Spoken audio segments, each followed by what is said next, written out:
નમસ્તે ખેડૂત મિત્રો, આપણી યુટ્યુબ ચેનલની અંદર આપ સર્વ મિત્રોનું ફરી એક વખત સ્વાગત છે.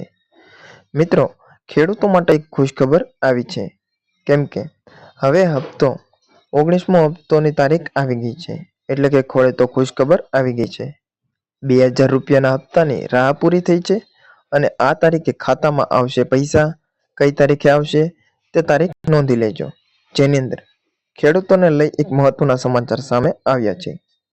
ખેડૂતોને આર્થિક સહાય પૂરી પાડવા માટે સરકારે વર્ષ 2019માં પ્રધાનમંત્રી કિસાન સન્માન નિધિ યોજના શરૂ કરી છે.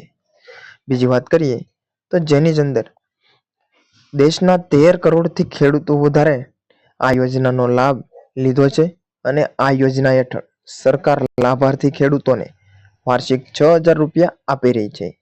સરકાર ડીબીટી એટલે કે ડાયરેક્ટ બેનિફિટ ટ્રાન્સફર હેઠળ લાભાર્થીને રકમ સીધી ખેડૂતોના ખાતામાં મોકલી દે છે. આ પૈસા 2000 રૂપિયાના ત્રણ હપ્તા એટલે કે 3 હપ્તાની અંદર મોકલવામાં આવે છે. બીજી વાત કરીએ તો આ યોજના હેઠળ સરકારે અત્યાર સુધીમાં 18 હપ્તા બહાર પાડવામાં આવ્યા છે. હવે દેશના કરોડો ખેડૂતો આ યોજનાના 19મા હપ્તાની રાહ જોઈ રહ્યા છે.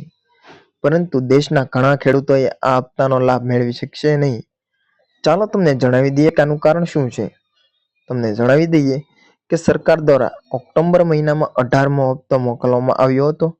સરકારે દર 4 મહિને ખેડૂતોને હપ્તા મોકલે છે. આવી સ્થિતિમાં મીડિયા રિપોર્ટ્સ અનુસાર આગામી ગણતરીમાં એટલે કે આગામી મહિનાની અંદર હપ્તો આવી શકે છે. પરંતુ ખેડૂતો માટે ઈ-કેવાયસી કરાવવું જરૂરી છે.